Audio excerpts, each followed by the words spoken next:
Austin fires me up. After climbing his way up at Gold's Gym for over 10 years, he decided to branch out on his own. And for the past 8 years has built up a portfolio of 11 gym franchises ranging from Southern California to Florida. And I didn't know what I wanted to do, but I loved the gym. I was always in the gym.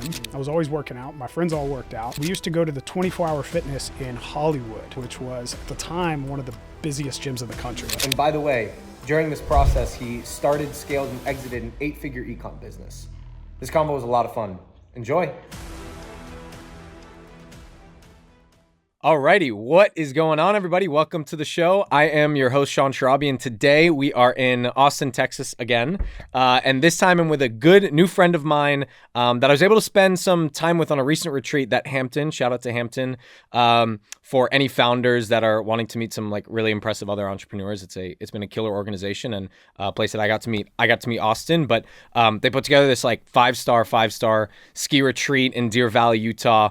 And, we got to spend some time talking there. And for any franchise owners, brick and mortar operators, or health and fitness focused people, this guy's a pro. Austin Wright, everybody. Austin, welcome, man. Hey, thanks for having me, man. Appreciate it. Was there a story from a young age that you feel like was a catalyst to your entrepreneurial journey and success? Ooh, that's something I haven't thought a whole lot about. But as soon as you mentioned it, I remembered my dad losing his job. And it was right around, let me back up. So when I was real young, I lived in North Carolina first for like a couple years. And then my dad got transferred to Atlanta with his job. And I remember he lost a job. I can't remember how old I was, but I remember the family talking about it. And it was like a scary moment, like a big thing. And I think that probably left an impression on me that a job is not necessarily safe. Yeah. Right? It can be just as risky as starting a business. Right. And so, it's funny. I've never really thought that through until you just asked. That's sometimes why I don't like to share the exact questions. I like to see where naturally the brain goes. Okay, so that makes a ton of sense. And then what about your educational journey? Did you do undergrad? I know you did business school later. No, yeah, I basically graduated high school and I didn't know what I wanted to do. I could have gone to college in Atlanta or, many other places, but I was in kind of the young party mode and wanted to find myself and make it. So me and a couple of my buddies were like, let's move to California. Let's move to LA. I literally had nothing. I had a trash bag full of clothes, no car, shit. No bed, no nothing. So imagine it's like 4 19-year-old guys bunked in a 2-bedroom apartment with, air mattresses. You had an apartment lined up? I would never recommend doing this, but basically what we did is I think I had maybe $2,000, $3,000 to my name. That was my net worth. And so I took that, we moved straight to Manhattan Beach, California. It was the first place we went, which is like a really expensive part of LA. And we ended up staying in this, extended stay hotel because we didn't want to rent an apartment because we didn't know where we were going to live. We didn't want to stay in like a hostel. So there wasn't a lot of options. So we ended up staying in this extended stay hotel, which was expensive. And literally like 2 weeks into it, I was like, shit, we're going to have to move back home. This is not going to work. So what happened was we ended up calling 2 of our other friends from Atlanta and we basically just sold them on how amazing California is. And they were like, done. They quit their jobs. They moved out like the next week. And so they met us and on their way out, they were like, let's go to San Diego. I think San Diego would be a cooler place to live. So we're like, cool, we're almost out of money. So we'll meet you down there. And we all met up. We linked up in Pacific Beach, San Diego. And that's where we ended up living first. And I was there for about 6 months to a year before moving to LA. Got it. Wow. So definitely not the traditional journey post high school that many people have. Yeah. And it seems like you've kind of always been though in the gym, brick and mortar kind of space. Where did that journey first start? I guess, and take me through it before your first franchise. Yeah, for sure. And I'll kind of circle back to your question about the education and why I wanted to do continual education stuff. So, when I first moved out, the only job I could get was in restaurants. So I was a waiter, bartender, and I spent probably the first 4 or 5 years that I was in Southern California working in restaurants, and I hated it. I remember hating it. I hated my job every day. I made cash. Like I would make $200-300 in a day, and then I'd go out that night and spend it all. So like I never could get ahead. And after just years of that kind of struggle, I was like, I need to find a career. Like I need to find something that I can really focus on long term, that I'm good at, that I can grow with. And I didn't know what I wanted to do, but I loved the gym. I was always in the gym. I was always working out. My friends all worked out. And we used to go to the 24-hour fitness in Hollywood, which was at the time one of the busiest gyms in the country. Like it was packed, it was crazy. Huge sales team, like huge numbers. And I went in there and I met with the general manager at the time. His name is Billy McClendon, still a friend of mine today. And we sat down. I initially wanted to be a personal trainer. I thought that was kind of the path that I wanted to take. And Billy was like, "You should do sales. Like you'll make more money for one, and I think you have the personality for it. You should do well." So that's kind of how I got started in the industry. And then really I just kind of worked my way up through the chain with 24-hour fitness first. Ultimately became a sales manager, then a general manager, and ran multiple clubs.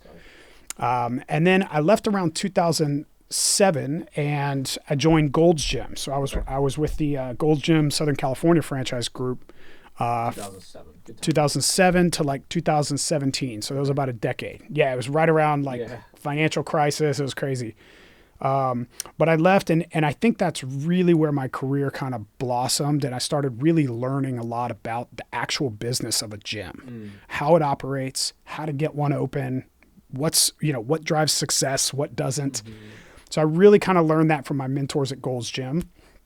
And, after about maybe 8 years or so of really kind of helping build this empire for somebody else, I was like, I might as well do this myself, so that's what kind of led me to that journey of looking to open my own gym, ultimately a franchise. And then with that, I really wanted to, I never got a traditional college education. I didn't get an MBA. So I didn't really understand like the fundamentals of business, of finance. So that's what really kind of drove me to start taking some courses online. I did a few Harvard Business School courses, things like that. So I really got a good understanding of all of the stuff and I did this later, but I got a good understanding of all the stuff that you really need to know before you start your own business or your own franchise. Yeah. Yep. Got it. And so you first moved out after high school. What year was that? Let's see. That was 2001. 2001. Yeah. Okay. And then your first gym job was what, 04, 05? It was shortly thereafter. Yeah. Okay. I was a couple years in restaurants and then, probably around 04, 05, I got into the gyms. And then when was the first franchise that you actually 2017. 2017. Yeah. Okay. So it was like a 13-year carear of learning the business before I actually did it myself. Yep. And today, that franchise, the portfolio, how many franchises is it at? So we're working on number 11 right now. Our goal is to get to 50 in Southern California. So I've recently partnered up with a couple friends of mine that own some gyms in some Anytime Fitness gyms in San Diego. Yeah. And we're really our goal is to build a large portfolio in the Southern California market and then kind of package that and hopefully exit down the road with, private equity. Yep. Got it. And of the 11, how many are Anytime and how many are other? So I've got two others. It's a different concept called Basecamp Fitness. Yep. Those are in Florida. Yep. Okay. So Basecamp is it's owned by the same parent company, which is Purpose Brands. Yeah. And but it's a different model. It's more like more similar to like an Orange Theory or an F45, like the group training model. Super cool brand. The gyms look amazing. The product is really, really good. But it's brand new. So there's the challenges of like brand awareness and, things like that. So kind of experiencing a little bit of both sides, the group training, the studio model, as well as full service open gym. Yeah. Cool. Okay. And then at some point in this, you built and sold an Ecomm business, very successful exit, 8-figure exit, and also started a crypto hedge fund and a variety of other investments. That's probably, there's like multiple discussions within this, but I really want to dial into this gym franchise business and so on. But I'm curious where, with the different experiences and so on, where is your energy and focus these days primarily? It's almost 100% on the gyms now. Cool. Yeah, I was the reason I was doing a whole bunch of different things was, in hindsight, it was really, really smart. At the time, I didn't really know that diversifying your sources of income, how beneficial that was. So yeah, having that diversification helped a lot. And I really just did things I was passionate about. So I've been in crypto since 2013. I bought my first Bitcoin when it was $700. Yeah. So I'm kind of an OG Bitcoin maximalist, and over the years, I've invested millions in crypto. I've ridden every cycle, every bull and bear cycle. And after many years, I kept having people say, "Can I just give you my money? Like, can you manage it for me?" Because I was always posting. I'm pretty much an open book, so I was always telling people what I was doing. But I kept getting that feedback, and so I finally just bit the bullet and registered with the SEC and actually opened our first hedge fund, and that was in 2022. Nice, awesome, dude. Okay, so I think there's like a lot of layers to this. There's the brick and mortar. There's the challenges and everything that goes into that. Then there's the franchise model. The pros and cons and everything that goes into there. And then there's the gym aspect within itself. So I guess the initial driver, it sounds like, for starting your first franchise, was there like a problem that you saw while you were working on the inside of some of these gyms and you're like, oh, I can start my own and solve this problem? Or was it more of the opportunity that you saw, after working in it, you were like, I feel like I can do this as well? I think it was more the latter. Yeah. It was more, I was starting to get to the place where I felt like I knew what I was doing enough to open my own business. And I just had that like independent, fire in me. I was like, I want to build something big here. And it's hard to do that when you're working for somebody else. Yeah. Yeah. And so what differentiates an Anytime Fitness or, Basecamp's obviously even a different one, but what differentiates that, versus another potential brand? Like, why Anytime? Why is it successful? Yeah. So Anytime Fitness, if your audience doesn't know this, is the largest gym chain in the world. Oh. There's over 5,000 clubs. They're in every continent, like all kinds of different countries. So they're massive, and the reason they grew so fast is it was a couple of reasons, but one, they kind of solved the problem of overhead. So a big gym, like my background with Golds or 24-Hour Fitness, the overhead is massive, right? You think about, you've got to have front desk staff, you've got childcare, you've got maintenance, you've got trainers, you've got all these different, things that really add up with payroll. And so Anytime came up with the model of, hey, let's cut out all of that. Let's just give people a key to the gym and they can come and go whenever they want, and we'll keep it open 24/7. So that model stuck really, really well, and it took off because a lot of people all across the country could open these gyms even without gym experience, and the gyms would do well because they were convenient, they were open 24/7, and the model worked, the math worked because you didn't have this massive overhead. So I think that's really what kind of was the catalyst for Anytime's growth. Basecamp's a little bit different model because again, that's the studio type of a gym. But so did you look at multiple different options, or I guess all of them don't franchise, I did. Right? Yes, correct. So how many other ones did you look at, and was that kind of the reason that you ended up choosing this as the lower overhead that you saw? That was part of it. I think, if I'm really being honest, I was scared. I wanted to open my own business, but I had a good job. Yeah. And I was recently married. Like it's scary to leave your job and jump and try and open your own thing. And so, I did a lot of research before I opened my first club. It took me from the time I decided to open my first gym and actually do it, it was like a 2-year period. Wow. So I did a lot of research, and, my thought process was, should I open my own thing, my own brand, try my own hand at it? Or should I do a franchise model?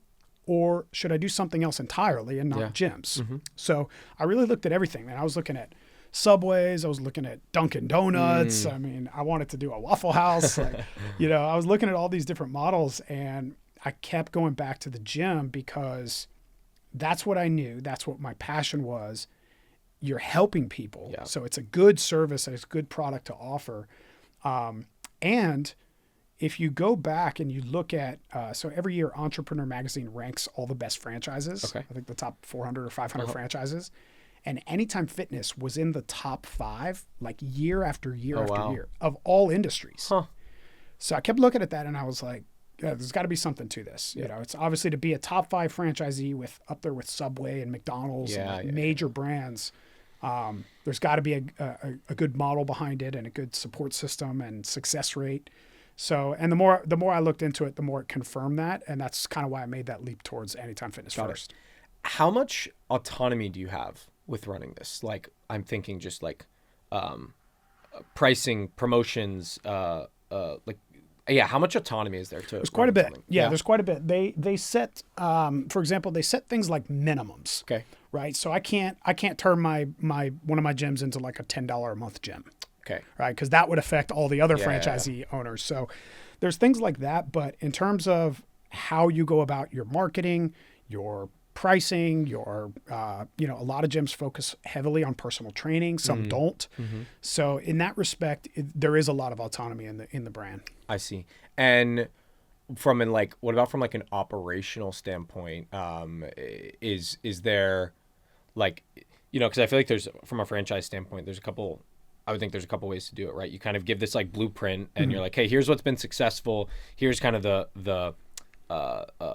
here are the ranges you can, do your thing within, but here's what people have done that has yielded the most success. And then there's probably some strategies where it's like much, much tighter. So it sounds like there's a little bit, we'll get into the specifics, but there's a little bit of a combination of that. Like obviously, you're representing another brand, so there's certain things you have to stay within, but you have some level of flexibility where you do feel like you can make it your own to some degree. Yeah, a little bit. Yeah, that's a good way to put it. There's, when you open an Anytime Fitness or really any other gym franchise, what they'll do is that they have this huge network of vendors that they work with. Okay. They call them preferred vendors. And so, there's maybe 3 or 4 different equipment manufacturers that you can choose from. Okay. There's different styles of the gym, so like different paint colors and flooring and all that kind of stuff. So everything is branded and it's similar, but you do get your own. Yeah, you can kind of make it your own in that way. So talk to me about starting one. Like, talk to me about the startup. Like, I'm thinking startup costs, finding a location, the build out, the equipment, franchise fee. Take us through that. Yeah, sure. So this is one of the things I wanted to bring up on the talk today is the difference between a franchise model and opening your own or starting your own brand, because I've done both. I started a brand from scratch. It was an e-commerce brand, built that up to 50 million in sales and ultimately sold it. So I've seen kind of both sides of the coin there, and the franchise model is certainly safer because it's proven, obviously. I think most people know that, but it's way easier to get financing for. So, if you want to go open your own gym or your own franchise, it's for you to go get an SBA loan for that. That process is substantially easier than trying to raise capital for a startup idea that you have. So I think that's one of the catalysts that helps make this model really successful and helps people that may not otherwise have been successful, end up making it. It's because of that financing piece. Okay, and what does that typically look like? Like if you're like, are you generally identifying what comes first? Are you first identifying like a location that so you see it? So first you buy the franchise, the territory. So that's like, I don't know how much it is today, 40 grand, something like that. Okay. And you basically pick an area and they'll give you like a radius. And so you'll say, hey, I want to open on, this corner and this corner or somewhere around here. They'll give you a radius that's what they call protected. So nobody else can come in and undercut you and open their own Anytime Fitness right in your area.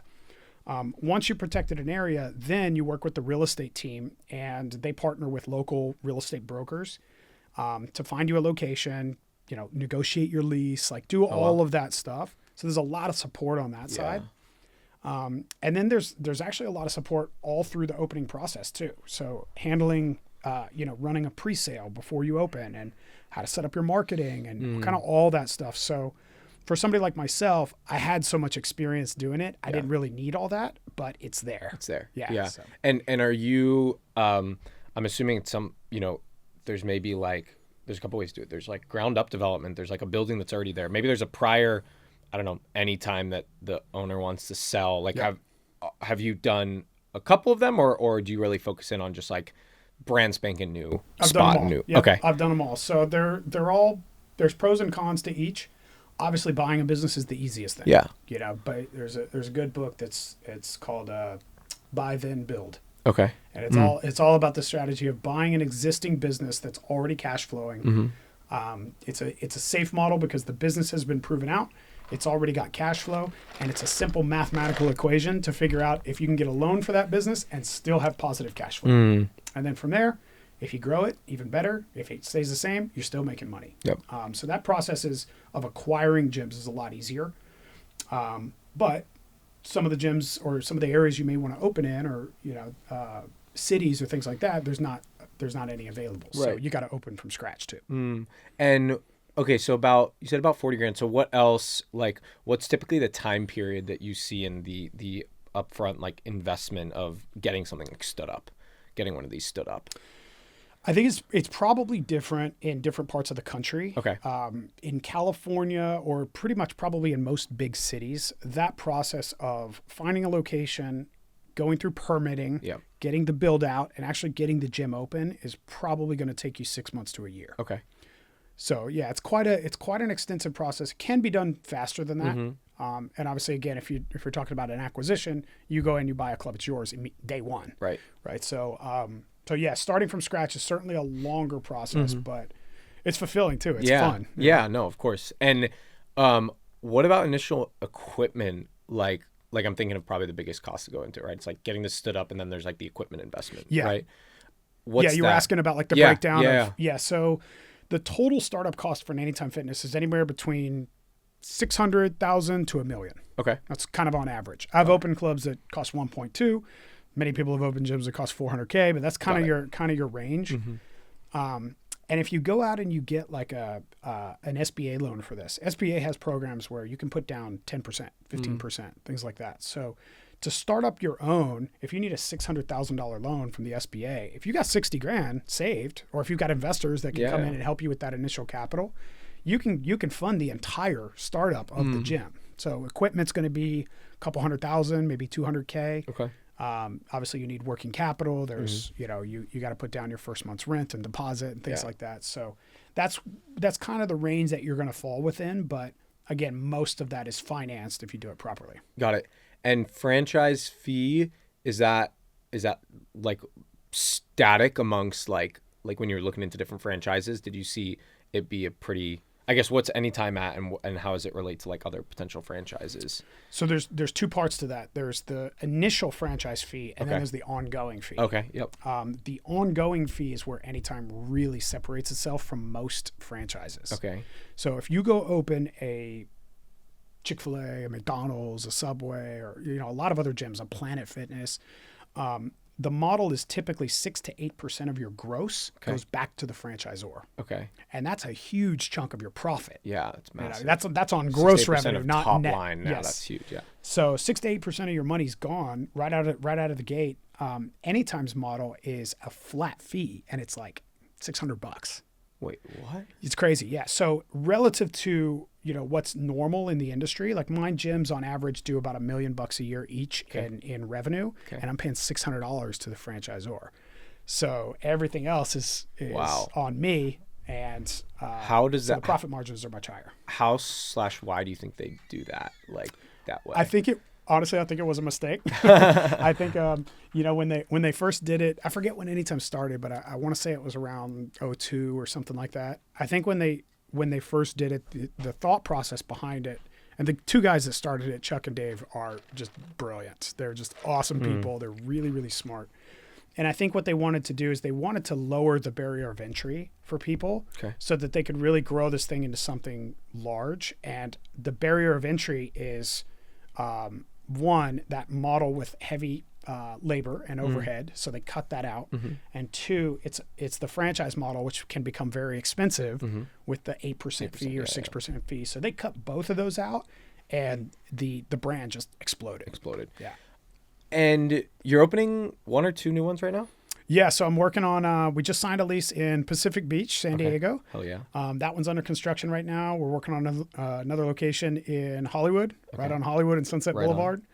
So right in the mix. And then I'm also doing a remodel of one of my clubs in Culver City right now too. Nice. So a couple of projects. And what the identifying like a new spot, how much diligence do you spend like on that? Like, are you really just looking at demographic trends and so on? Like, what's that diligence looking Yeah, for? it's pretty extensive. So, and again, we work with we have a whole team that helps with this. Cool.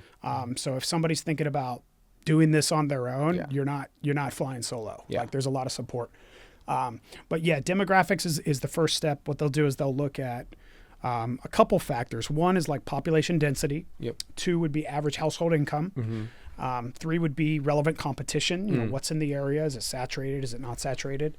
So those are the main things. And then from my perspective, because I have a lot of experience in the gym world, I can know if even if it's a saturated market, if it would be a good idea to open at any time in that market or not. And the reason me and my team can identify stuff like that is because we know the trends. So I'll give you an example. LA Fitness is a huge brand, right? Everybody knows LA Fitness. They're all over the country. Yeah. LA Fitness, when they open a new location, it's 50,000 square feet. It's massive. It's beautiful. And it's $30. Yeah. So they just kill it. They capture all the market share in the area. But because they're so big and so large, what tends to happen is they kind of let their clubs go. And so if you find an LA Fitness that's 8 years old or 10 years old, chances are it's kind of garbage. So if you open a brand new Anytime right down the street, you're going to pull market share from them. I see. So it's like little things like that you really want to make sure you're aware of in Yeah. the market that you're going into. But you can really kind of hone in on like what would be a good spot. They even have a technology they use that can do that for you. So you could pick a whole city. So you could say like, I want to open a gym somewhere in Fort Lauderdale. Yep. They'll pick the whole city, they'll run it through their system, and they'll put these little flags on like the different areas of where would be a good idea to open a gym. Yep. Yeah. So when I'm thinking revenue stream, obviously I would assume membership dues are the biggest one, but there's a couple different revenue streams, right? Talk us through that. So membership and personal training is going to be the bulk of it. Yep. Yeah. Okay. There's other ancillary services. You know, some gyms sell supplements, some sell retail gear, things like that. You've got down payments when people join or day fees if people are visiting.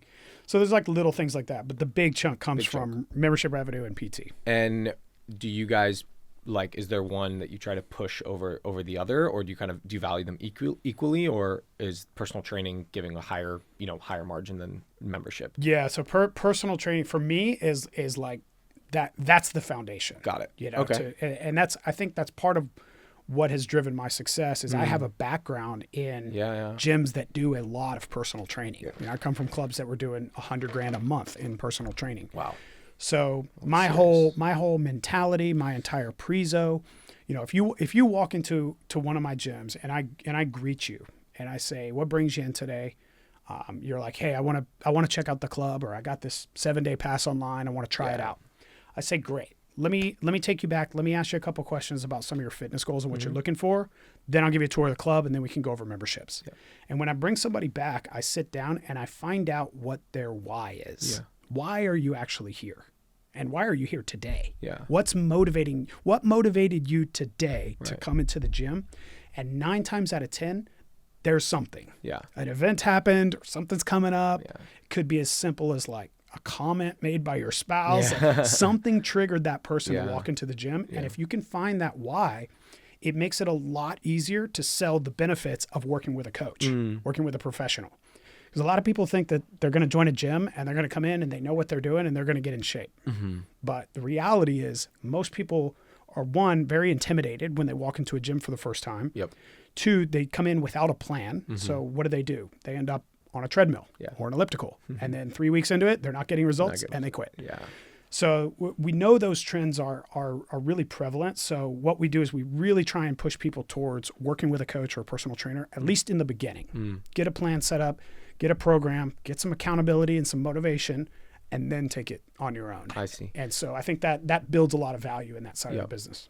And what expected payback period do you usually have going into standing a new one up? So I shoot for like 3 to 6 months. Wow. Yeah. Sometimes I've opened gyms before that were profitable day one. Wow. And it really comes down to a really strong pre-sale. Okay. So if you're really good at marketing, if you're really getting out of the community, you're putting flyers and mailers and ads and all kinds of stuff out there, you can build up a large member base before the gym's even open. So you can open day one, and then what we do is we negotiate with our landlords when we get a new property, and we try and get anywhere from 6 months to 1 year of rent abatement. So we get free rent for a period of time. So that initial period where, the first 6 months of the business, your expenses are way less, which helps with cash flow, which helps with your ability to reinvest in the business and marketing and things like that. And if you do it right, you can open with 500, 600. I've opened with 1,000 members before. Wow. Before the gym opens. What's the typical monthly membership fee? We charge more actually at our locations. I think the industry average for Anytime Fitness is around $50. Okay. We charge bi-weekly, and our average is around $39 bi-weekly. Got it. So okay. Closer to $80, $85. Yep. And where do you see? So now you have multiple locations, right? And I'm sure you know other franchise owners. Where do you see why do certain locations just do so much better than other locations? Or maybe there isn't that much variability, I'm assuming here, but what are the variables that you think really dictate that? I think foot traffic is a big one. Okay. If you think about who's going to see the gym, right? If you open in a strip center next to a Whole Foods, the people that are walking in to buy their groceries every day are the ones you want to see your gym, right? Totally. If you're in that center, it's automatically going to do well.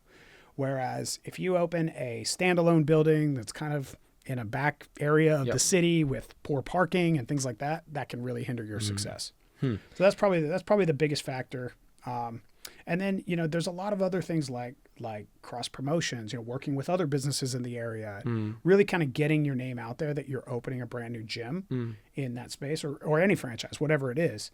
That kind of guerrilla marketing tactics and really, really letting the community know, because brick and mortar is really all about it's all geo, right? It's totally. All your radius is going to be 3 to 5 miles, and that's it, right? Once you get outside of 5 miles, there's other gyms, there's other restaurants, there's other everything. So you really want to hone in on that initial radius and make sure you just blanket the area and everybody knows you're there. Yep. So location, super top. Really getting in the local community entrenched there. Let's say you have a good location and so on. Where what causes kind of failure after that? Is there certain operational elements that people really mess up? And if so, what would those be? The two biggest that I can think of are, one, not putting a focus on personal training. Okay. So they try and build a big business just from the membership side of it. The second, actually there's three. The second is not getting referrals. So if we used to have a saying in the business, you live by the door, you die by the door. If you're waiting on walk-ins all day long and you're waiting for people to come into your business, you're going to die. You're going to perish. So you really got to focus on the referral program, getting referrals from your active members. And then the third one, I lost my thought there. I had three, but it'll come back. Yeah, it'll come back. I think those are the two main ones. Yeah.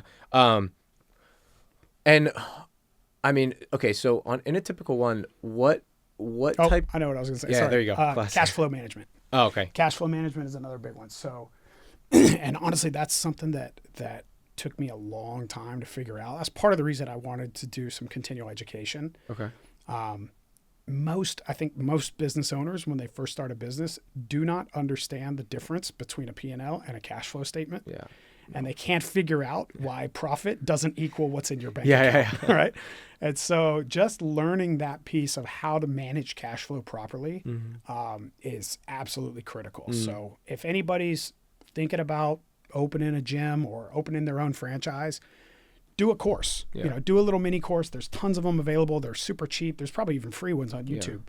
But make sure you understand how to read financial statements and you can clearly differentiate and manage your business from a P&L, cash flow, and balance sheet perspective.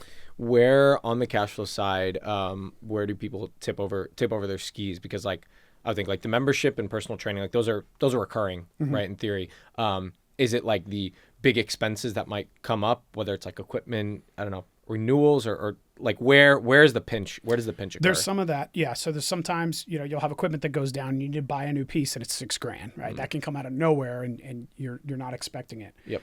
Another one is really the cost of financing. They don't factor that in. So what happens is, you go get a loan, let's say your loan payment's $10,000 a month, right? That's coming out of your cash flow. that's not coming out of your P&L, right? Your P&L is only recording the interest of the loan. Yeah. So your P&L may look great. It may look like you're making 10 grand a month, but that entire 10 grand profit is going towards the loan payment and your cash flow is zero. Got it. So really kind of understanding that the nuances and the difference between those is super helpful in, running a successful business. How have you seen the stickiness of your customers change over time with digital marketing coming into the picture? And I'm thinking like online coaches and like all this other stuff. Like how has that influenced the stickiness? That's of a customers? good question. Yeah, you know the trends, right? They come and go. Peloton was massive for a long time, and then there was Tonal, and before that it was the Thigh Master in the 80s, right? There's always been like home equipment, home programs, and that kind of stuff that do well and end up taking some market share, but people need that environment of a gym. They need the social aspect of it. They need to be motivated by other people in the gym. People need that on average. So I think that's why it always comes back around. The gyms always do well. Do you so I really agree on the membership side, because like even two things that you said that I resonate with, like the gym that I go to, it's not too far. If it was probably another, I don't know, couple miles, I'd be like, no, I'm out. And then I like obviously like nice equipment and stuff, but like just my like little commute there, and then I get there and I'm like locked in, right? And I can work it out at my like maybe apartment complex, but it's different. Like the energy's different and so on. But I'm thinking if personal training, if the revenue stream there is really important, I could see how, like there's so much online that I can get from personal training. So maybe the membership, hasn't been as influenced with the digital marketing, but do you have a concern, or have you seen the personal training side be more influenced? Like some of these people, I know there's plenty of stories of people that are personal trainers at the gym and then they go become an online coach and they build their personal brand on that and so on and so forth. So has that like moved the needle much with you guys? A little bit to some degree. Online coaching lately in the last couple of years has really exploded because of that accountability factor. That's really what it is, right? So if you're somebody who, let's just take your example. You've got a gym that you enjoy going to, but you've also got an apartment complex. So let's say you're just a super busy guy. You can't get to the gym as often as you want to, but you could work out at your apartment complex and have an online coach. That accountability piece of working with that coach, you're going to get better results at the apartment complex than you would at the gym.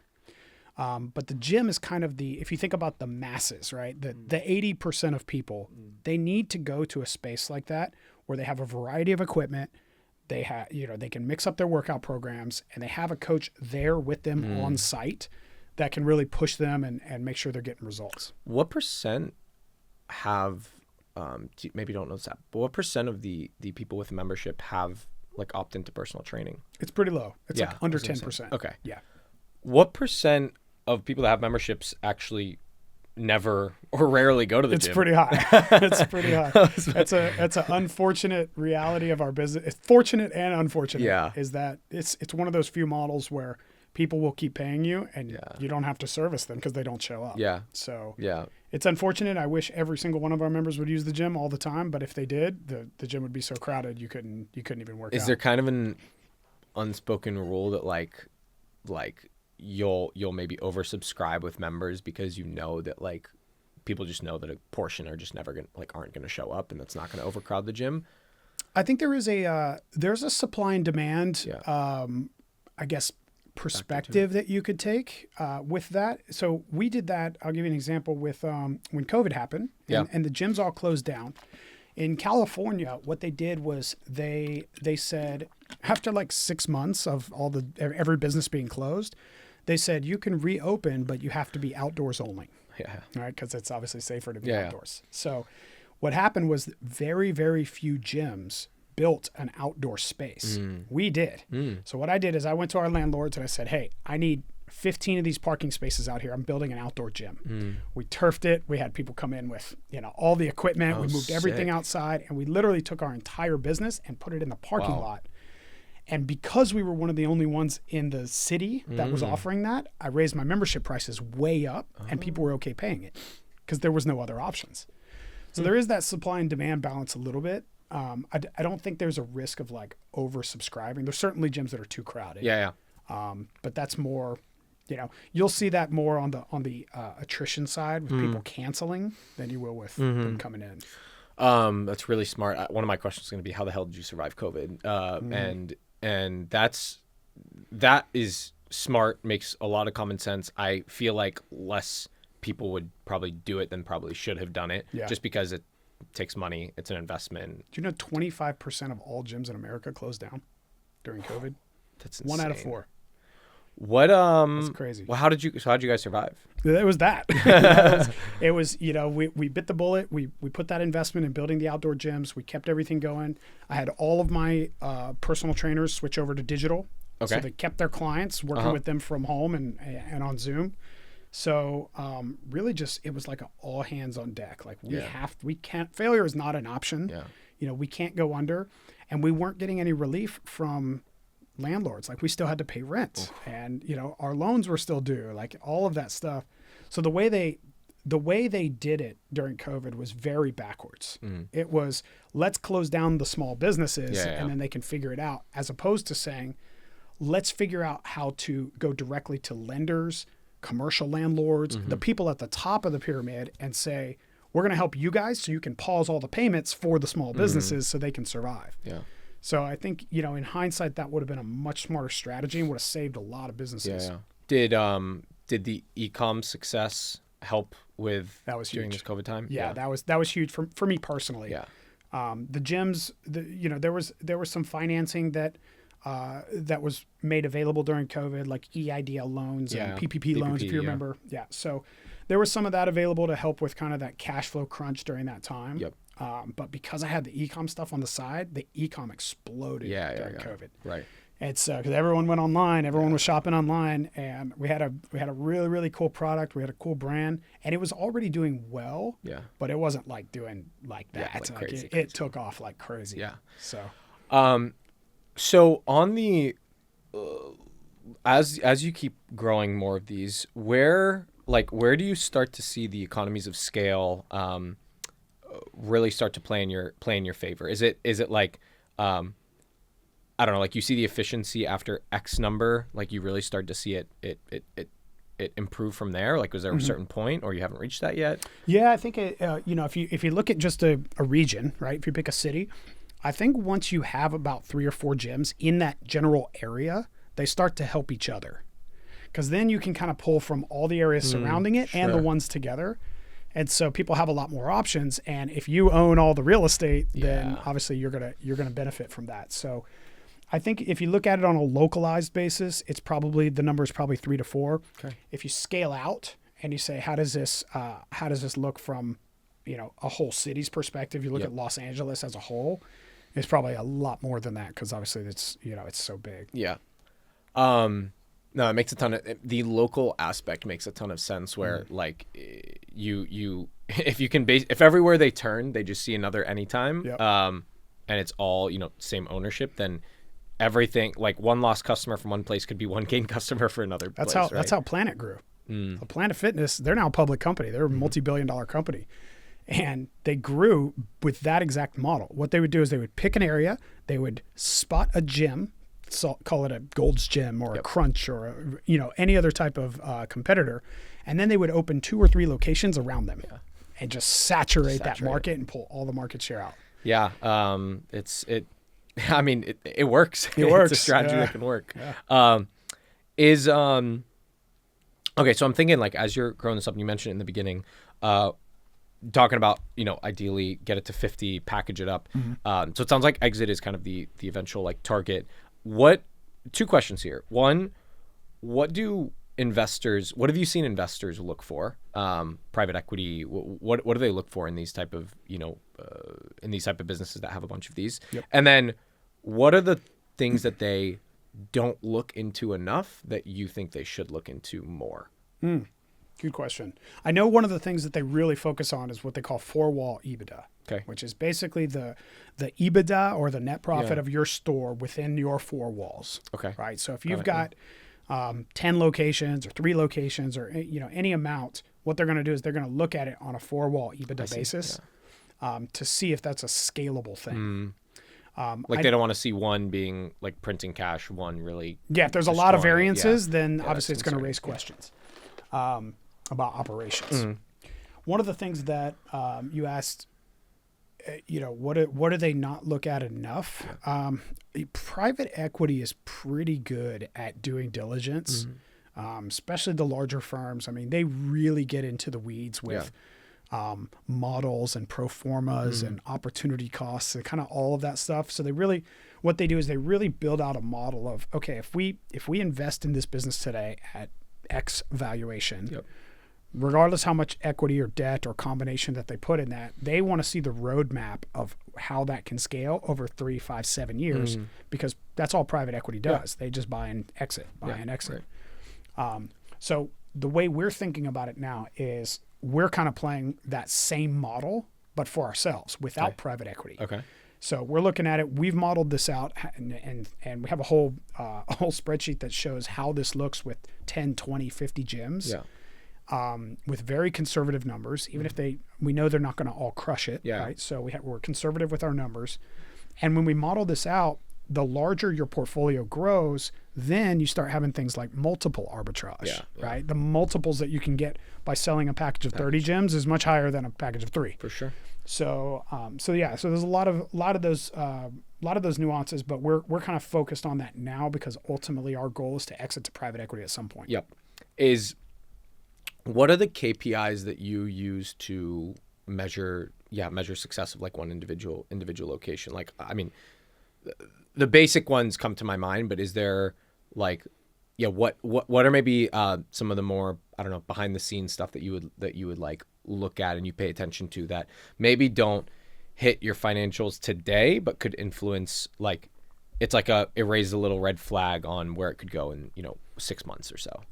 I'm gonna give you 2, and I think these can be really applicable to any type of business.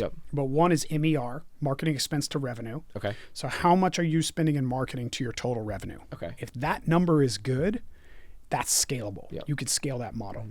The second one is more specific to my industry. It's PT penetration rate. So it's what percentage of your members are working with personal training. Okay. If that number is good, that's also scalable. So if you can dial in those 2 things, your marketing expense to revenue and your PT penetration rate, that's how you can go from having an okay club to a grand slam. Yep.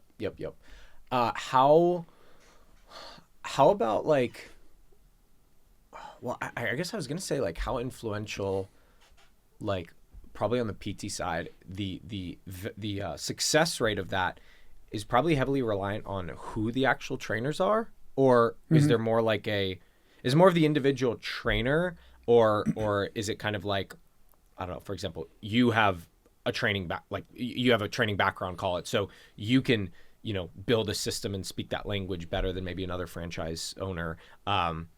So like where, I guess, what's more influential to that PT success rate, like the actual individual trainer or like the owner and the systems they create around that? I think if you look at it on a broad scale, it's probably going to be the systems. Anytime Fitness now has a really good system for building a PT business. Okay. They're focused on training. They're focused on nutrition. They're focused on recovery. Anytime Fitness recently partnered with Apple. So now they're a partner with Apple Fitness Plus. Oh, cool. So members get access to that, which is tons of workouts sweet. and videos. And so the systems behind it are definitely crucial, and on a large scale, they're super, super important. But there's also a factor about the culture too. If you build a culture and it's a club with great trainers who love their jobs, who love helping people, that just spreads. It just spreads like crazy. And what happens is, people see that. People see other people working with a coach, and they go, I wonder what that guy's doing, or wonder what he charges. Or even like the so you have like a GM that runs each location. What's a staff makeup typically look like? Typically, it's a manager of some sort. Okay. So either a sales manager or general manager. Most locations will have 1 or 2 salespeople that just sell memberships and training, and then anywhere from 6 to 10 personal trainers. Got it. So I mean, pretty lightweight. Yeah, it's real lightweight. Everything else is contracted. So like our maintenance team is contracted. Our equipment repairs, like all of that stuff is just 1099 stuff. how much attention do you put on to like turnover rate amongst your management, like amongst your manager? Is there a kind of key man reliance issue potentially there? Like if you have a manager that leaves, then the gym starts like really struggling. Yeah, that can certainly happen. If you've got a really good manager in place and they've established a great culture, they're great at sales, they're great at driving the numbers, and they turn around and quit, you're certainly going to take a couple steps back. So what we try and do is we try and have competitive pay, because I think that's super important, right? I don't want to be in a situation where I'm paying a manager and they could go get a job at 3 or 4 other gyms and make more money, because obviously that's going to incentivize them. Does Anytime have restriction? No, no, there's no restrictions on that. So we control our own compensation plans. Okay. The way I set mine up is usually with a salary plus commission plus bonuses. Okay. So there's a lot of different opportunities of ways they can make money. And then, we have a really, really good, I'm really lucky because I have a really good regional manager, regional vice president. Okay. And she's really done a great job at like keeping the culture alive, keeping it positive, keeping the sales going, keeping the trainers happy. Even members like customer service and stuff. When if it goes to her, people, she fixes the issues. So I think having somebody like that is certainly crucial if you're looking to scale. If it's just you and it's just one gym and it's your first business, you got to do everything. Yeah. When I opened my first gym, I wore every hat. Yeah. Right. I sold every membership. I handled every customer service inquiry. I hired my first personal trainer and trained him. So you got to kind of do all that in the beginning. But once you scale it out, if you put the right people in place, your job is actually easier. Yeah. And that back to like we were saying, people go to part of the reason that people, that gyms will continue on is people want a place to go, but like the energy is so important that like if you walk in and like the trainer's smiling, somebody's giving you a high five, like everyone around like the energy is strong versus like if you start being like, oh, like the people that work here are like a drag, then you're not gonna want to stay there. So the focus on culture makes tons of sense. So as far as your customer base, like are you targeting the I guess who are you actually targeting? Like who is your ideal customer? It doesn't, because it sounds like it might not, maybe I'm wrong, but it might not be the super the already super fit kind of person who's like mature in their like health and fitness journey. Yeah. Maybe sometimes they want this more boutique type of feel. I don't know. Like what's your ideal archetype? Millennial working mom with 2 kids. Millennial working mom with 2 kids. Okay. That's who we're targeting, right? Because we target them and we get everybody else right around them. So, obviously we want career professionals. We want people that have disposable income. Yep. Because they're going to pay for a gym membership. They're possibly going to pay for personal training. So we want to target that. And we do target kind of a pretty broad range of age groups. Yeah. Because everybody works out from 18 years old all the way up to 80 years old, right? So you can really kind of target a big range there. But our marketing and our message is more geared around the millennial working mom. Yep. And what demographic-wise, what percent is what's like the male versus female percent? It's pretty even. Pretty even? Yeah, in our clubs it's pretty split. I think that does there is a differentiation there with certain gyms. Okay. I know there's gyms that are more heavily focused on like bodybuilding. Okay. Right. So you're going to see more men than women. Sure. But yeah, with our clubs, it's pretty evenly split. Yep. This is something I'm thinking about as we're talking through this. Like, is your competitor another Anytime Fitness franchise owner or no? Okay. So who would you consider, like, is a competitor the other gym, I don't know, that's in the space? I would say our biggest competitors are probably not even direct competition.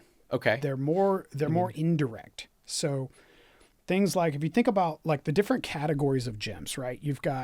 There's really 4 categories. There's the boutique space. Yep. So you've got yoga studios, cycle studios, there's rowing now, boxing, all those kind of niche studios that offer like one thing or one or two things. Then you have this mid-range category of gyms like Anytime Fitness, mom and pop gyms that are kind of, considered boutique, but they're full service gyms. They can be anywhere from 5,000 to 15,000 square feet.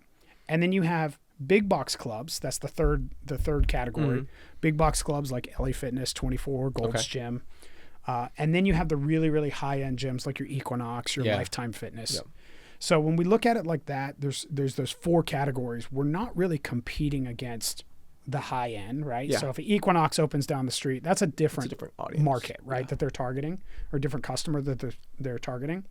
The big box gyms, they do offer competition for us, but we try and position ourselves the other way around, where we're the competition for them, not them the competition for us. So we'll typically go into a market where there may be some big box clubs, but they're older or they're worn down or they're not, they have bad reviews online. Right. Like that kind of stuff is pretty telling. But we do get a lot of the studio and the boutique side that pulls market share from really all the other categories. Soul Cycle, the solid core stuff like that. But it's not really at scale, because those are, the member base of those types of gyms or studios are much smaller, right? So they can operate with a few hundred people and make money, and that's it. Yeah. Right. Yeah, we need a couple thousand. So yeah, it really is like. Yeah, I'm thinking when I think of competition, it's like, well, the competitor is who is targeting that same audience in that same area. And to your point, you don't have to worry that another Anytime owner is going to like pop up a spot near you, because there's the radius protection that you were saying, right? Yeah. So then your mind would go, okay, my type of customer, my millennial working mother with 2 kids, like where else are they going to get pulled? And maybe it's like those class things that they get pulled to, like, oh, like I've been doing this thing at the gym, but like this class thing, I mean, my wife likes some of these classes, right? It makes sense, and they've blown up a lot. Is that why you started to get into the base camp? Like, is that why you started your first base camp one? Is like it kind of speaks to the same, or I guess, would you say Basecamp speaks to the same audience, or is Basecamp different? Yeah, same target. We're still targeting the same audience. The reason I decided to do Basecamp was really, it was just an opportunity that was presented. Okay. So the franchisor started talking about Basecamp, I think pre-COVID. Okay. And then they had this idea of starting this brand. Actually, it was already a brand. I think they had 5 or 6 locations in California. So they had acquired it, and their goal was to really grow this thing and franchise it out like an Orange Theory. Yep. And so the idea behind it was to first launch it to existing Anytime Fitness franchisees. And so they went out and they started talking to... Because it's owned by the same PE company. It's owned by the same company, and they know that those are already successful operators. Yes. So if they open a base camp, their chances of success are higher than your average Joe. But then, COVID put the brakes on that, and then as we were coming out of that, I was presented the opportunity to buy a large package of base camp territories and protect like a whole city or even state. So I partnered up with 2 buddies of mine that I've known for a long time, which are really great gym operators. They've owned a bunch of Anytimes in the past. And so what we did is we bought 20 territories for base camp, and we positioned them all in Orlando and Jacksonville. We also had the option to go down to Miami, possibly Tampa, things like that. But we're really kind of focusing on those 2 cities first. Because again, we want to build that portfolio in a region, because then it becomes more valuable. Yep. Do you see, okay, so like as you're looking at this continued scale, do you see it being, primarily Anytimes with some base camps, or do you see even another type of business kind of being a part of that as well? Or how do you see, where do you see that scale continuing to go? Is it continuing doing what you guys are currently doing, copy paste, or additional sort of like, I don't know, verticals? I would call it. No, I wouldn't introduce different verticals. I don't even think we're allowed to do that. Okay. But yeah, my main focus right now is Southern California, growing the Anytime Fitness portfolio, and then in Florida, growing the base camp. Okay, so that's like the niche. Is there anything that I'm assuming there's, I don't know, franchise owners that have more than you guys, some that have built it maybe to 20, 30, 40, 50. Yeah. Is there anything they're doing that is unique, or that you are like, oh, I need to do this more to like get to that level? Or do you feel like you're doing what they have been doing? I think operationally, all the top people operate similarly. Okay. You know, I've got friends that own 70 gyms. Wow. Right, and the way they operate and run their gyms is very similar Very to similar. mine. Okay. Where I think they kind of have an advantage when you start getting scale like that, and you start having a business that really kicks off some good cash flow. Your acquisition model becomes much easier. So you could you could buy up a gym a month, you know, if your cash flow is there and it can support that. So that's probably the biggest difference between how we operate as a kind of a holdco versus the larger entities. But we're getting there. We're kind of on that path, and I think, you know, within the next few years for sure we'll be in a spot where we can just pick up gyms nonstop. Yep. Is there any potential impact from kind of the economic like changes that you're worried about? Like is there any type of hedging you need to do against, I don't know, inflation, consumer spending, things of that nature? Or do you think you're pretty insulated? I think we're pretty insulated. You know, I feel like most of the inflation challenges are behind us at this point. Okay. It's obviously still there. People still feel it, right? The cost of eggs is high. Yeah. But I think in general, people have kind of just adapted to it at this point.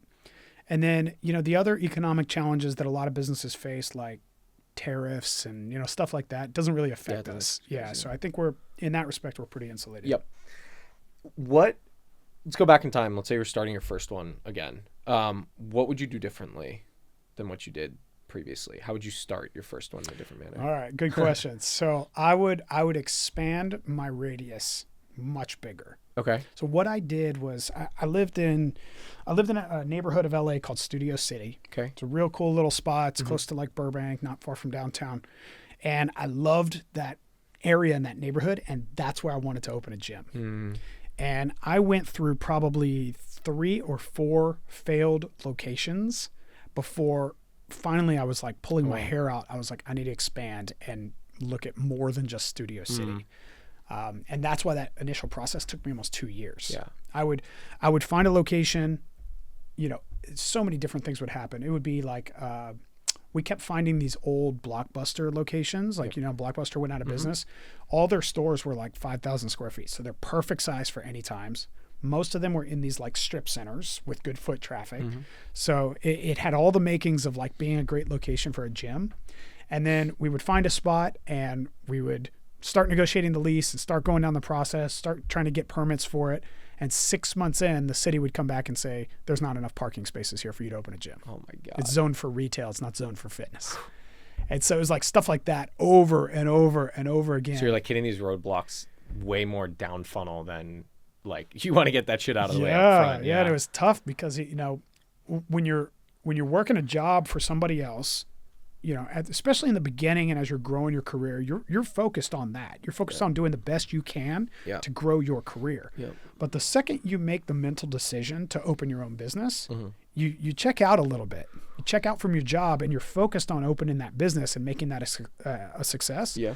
And if that process drags on for a year or 2 years, it's super stressful and it's frustrating, super frustrating. So I think if I were starting over today, I would pick a much bigger area, probably most of greater Los Angeles, and say, where's the best place I can open a gym? And if it's an hour from my house, I'm going to have to suck it up and deal with it. But that would have saved me a lot of hair. Yeah. It's kind of funny. The like, it makes sense though. You're like, here's where I live. You know, I like this area. Like, let me like do something here. But the that might not be, if location, one of the things I took away from this, which somewhat expected, like the location is such a is one of the most critical variables to determining if something's going to be a success or not.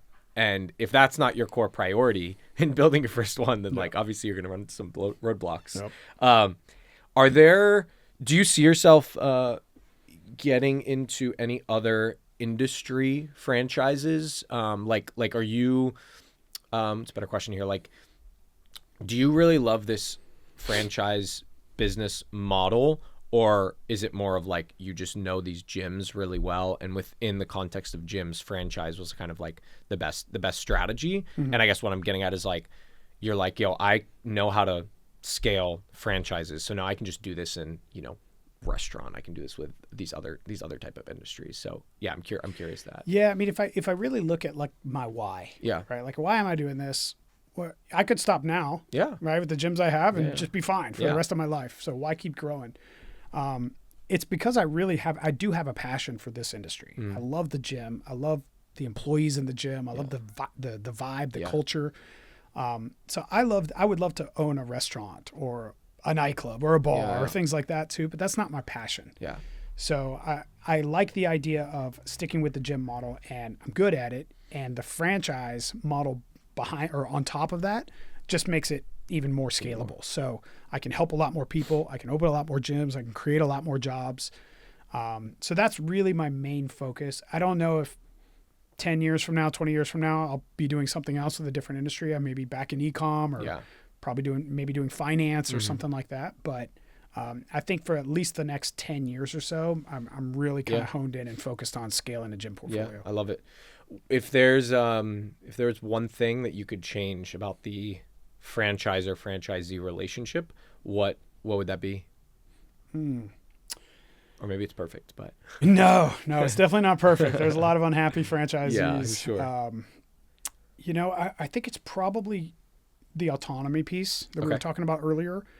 And I say this because I'm in a situation right now with the base camp gyms where the brand awareness, because it's a new brand and we're in a new city, the brand awareness is a roadblock. Okay. It's a roadblock for us. So our marketing doesn't hit the same as our anytime marketing, right? Our customer acquisition cost, our cost per lead, those numbers are through the roof because of that brand awareness piece. Yep.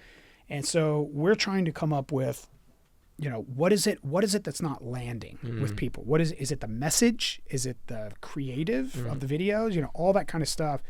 And it's tough because it's a corporate, corporation. So there's a lot of pushback. There's a lot of, hey, we got to do things by the books our way, that kind of stuff. So I don't want to say anything bad about them. They're great to work with, but I think giving franchisees, especially ones that have proven their success, a little more autonomy to try different things and try to grow the business in different ways. But I understand from the franchisor perspective too. You don't want a bunch of rogue franchisees doing their own thing, and that can kind of taint the brand. So it's a give and take. It's a tough balance. And I guess at some point, if you want that full freedom and autonomy, you can do your own thing. Yeah, right. Exactly. Have you thought of that? Have you? Well, you've done. You built your own brand before, but like in the gym space, like have you thought of doing? Like, is that an idea? Is that a thought? I've considered it, but I think I'm committed to this as a brand for now. This focus, but there's a lot of people that have done that. There's a guy who opened a gym in Miami called Elevate, I think, or something like that. Now he's got a few locations, but just a badass gym. I mean, there's stuff like that in Vegas. Yeah. And so I could open a really, really cool gym and possibly even scale it. Yeah. But this model is just, it's comfort, right? Because I know it really well, and I know it works.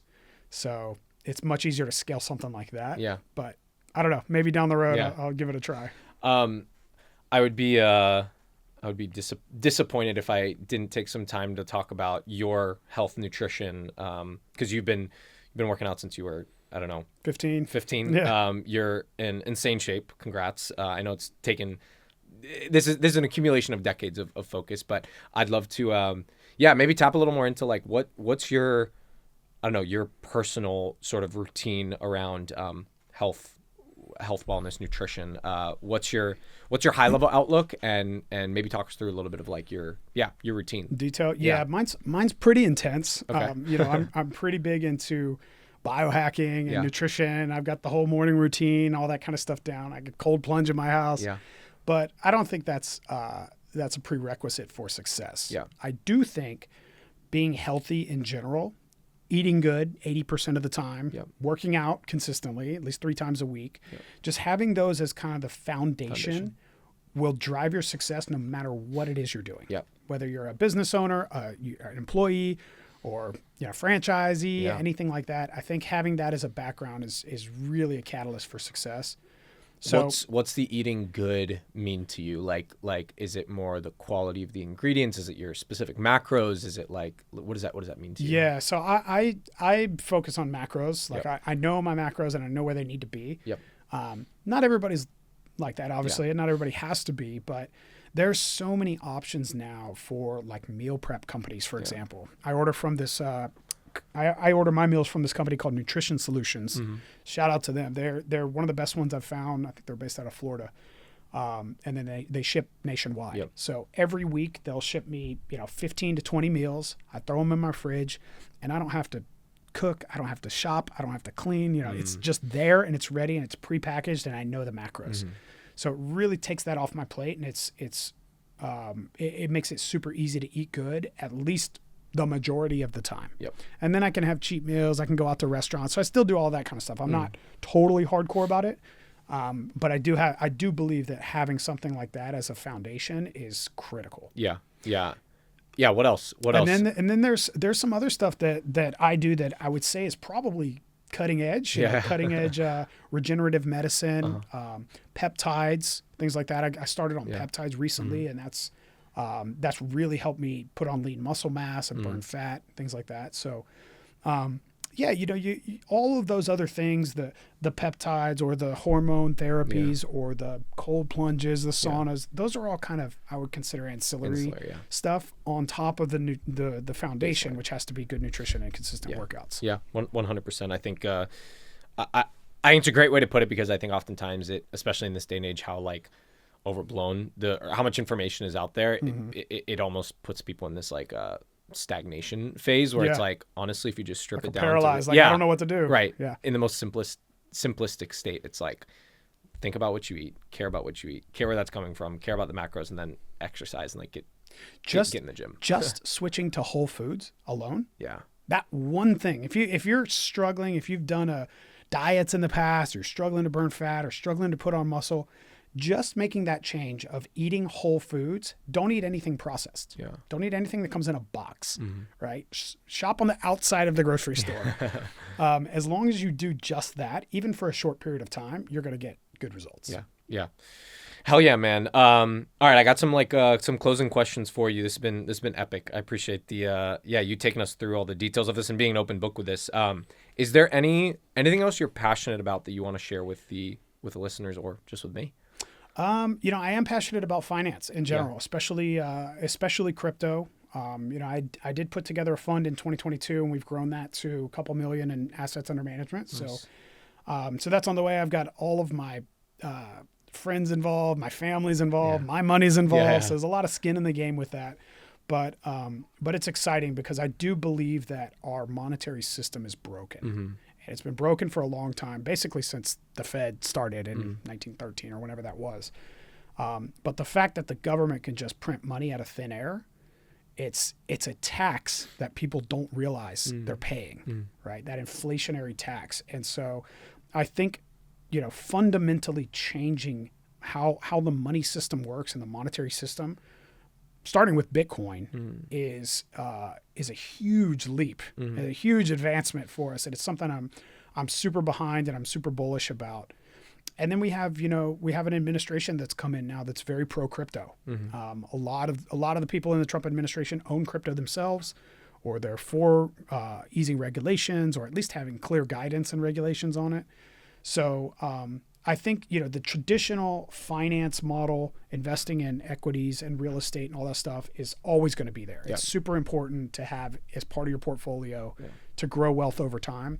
But we're kind of we kind of have a window right now of really, really good opportunity with the crypto sector. So yeah, I'm kind of passionate about that. But again, that doesn't take up a whole lot of my time. It's more focused on growing the businesses and growing the gyms and making sure my employees are taken care of. That's kind of my main passion. Yeah, absolutely. I love it, man. What over the next few quarters are you most fired up about? Probably this new location I'm doing. Yeah, this gym we're building in Pacific Beach is going to be sick. Yeah. Different than the other ones, or is it? Yeah, so it's bigger, so it's massive. It's got this huge, almost 8,000 square feet if you factor in the outdoor area. It's got an outdoor gym, which that's very very hard to find, very rare. So we're building this whole outdoor area that we're turfing out, and it's huge mezzanine. Like, it's just gonna be it's got this like 50-foot roll-up door in the front that you can open up to the gym, and it's like right on the beach. So it's that's probably the most excited I've been about opening a new club. What's the average size of your other ones? They're around 5,000. Oh, so this is much bigger. Was that just like you, I don't know, want to try something new, or you just see the opportunity with this space? Like why are you doing this? I actually didn't find the space. My partners did, Okay. who live down in San Diego. They actually, I think they found this a while ago, like a year ago, and it was it wasn't a body shop, but they did something with autos. It was a big auto type of a shop. And they found this location. They started negotiating on it, and then for one reason or another, it fell through. And then more recently, when we partnered up, we picked that back up and we started looking again. And so I took a trip out to San Diego and we toured a whole bunch of locations. And as soon as we saw that one, we were like, this is a home run. Like for sure, this is a home run. Super cool. Prime location, prime setup, great parking, outdoor gym. Like Scott, it checks all the boxes. So we're super pumped. We're working on a few different projects at the same time, but I think that one's probably the most exciting. Different question that just came to my mind. How much focus do you put on like the parking situation? Like how important is that? It's pretty big. And unless you're in an area like a downtown type of area where people just are used to crappy parking situations or having to pay to park. If you're outside of that type of area, parking is pretty important. Because, with our model, you're going to have anywhere from, call it 25 to 50 people in the club at any given time. And if they can't park, or if they got to park really far away, or if they got to pay every time they come to the gym, it's going to be a roadblock for sure. What is there any one risk that keeps you up at night with, like, I don't know, in the back of your head, like, oh, if XYZ goes wrong, with your locations, or no? I'm pretty optimistic. Yeah. I think I've got a lot of experience under my belt. I've got great partners who are also very experienced. I've got a killer team out there that's running the day-to-day operations. So I feel really confident that, even if a competitor comes in and opens near one of our clubs, we may take a little hit here and there, but I think if we zoom out and we look at the big picture and really what we're building as a large portfolio, I'm pretty bullish. I think we're gonna make it happen. Yeah. Yeah. Is there has there been one particular worst horror story that you had in one of your locations? Yeah. Tell me. A car ran through my gym. Holy shit. Yeah. What do you mean? Like, literally drove through my gym, hit a guy on a treadmill. So oh my Culver City gym is all it's all glass. The whole gym, like floor to 50 feet up, is all glass all the way around. So it's this beautiful location, and the parking lot's right outside. And it was like 6 a.m. one morning, and this woman, she drives up, she stops in front of the gym, and there's a stop sign right there, and then she comes around and she goes to park, and I guess she just missed the brake and stepped on the gas and drove straight through the gym. Holy shit. Hit a guy on the treadmill. It's all on film. Like, it was all over the news. Hit a guy on the treadmill and like launched him back. She could have killed him. Like, he was, inches away from being killed. Shattered his nose. No. Luckily, he was the only one in that cardio area because it was early in the morning and it wasn't crowded. Because if there were other people on the treadmills, like, somebody might have died in that situation. Jesus Lord. That was wild because we had to rebuild the whole gym. I had to deal with like insurance. Yeah, and I'm sure the that insurance. guy, I was like, dude, I'm comping you for life. Yeah. Please don't sue me. Oh my God. But yeah, that was a horror story. It's now fun to tell, but at the time it was tough to live. Yeah. Do you ever have any like so there's times where it's like one person in the gym, right? And like there's no staff or anybody there, right? Yeah. Like there's times like 3 a.m. There may be nobody, right? Have you ever had people. somebody go rogue, like just like, I don't know, vandalize or like mess? No. Okay. Most people are cool because the way we pitch it is like, when you join our club, we're giving you a key to the house. Yeah, right? So it's literally. your gym. Yeah. So I think people naturally, the members at our clubs naturally have a little bit more respect and ownership feeling of the club. Occasionally we'll have an incident where, our door and our security system, the way it works is when you scan your key fob, it unlocks the door for like 5 seconds. Okay. And so then you just come in and then it locks again. Okay. So when we're not there, the gym's always locked, but there have been times in the past where a member will scan in, they'll open the door, and then somebody else will come in with them. And, there's been theft, like little petty stuff like that. Yeah. So nothing major, but you're going to find that probably in every gym in every city. Yep. Last one for you. What, you have son, right? 10, 11? Yeah, he's about to turn 11. About to turn 11. Yeah. What is the most important, so through, like, if you think of your journey, ups and downs and success and so on, if you had to boil down to like one principle, like what's the most important principle that you have in your mind to teach your current kid or future kids? Like what's the first thing that comes, or what's the most important thing that comes to mind? I would probably say learn before you do. I think a lot of people make the mistake of jumping into something that they think they want, or they think they want to be successful at, without really learning the process first. And so, I think if anybody's looking to go into business, open their own thing, get in that field first.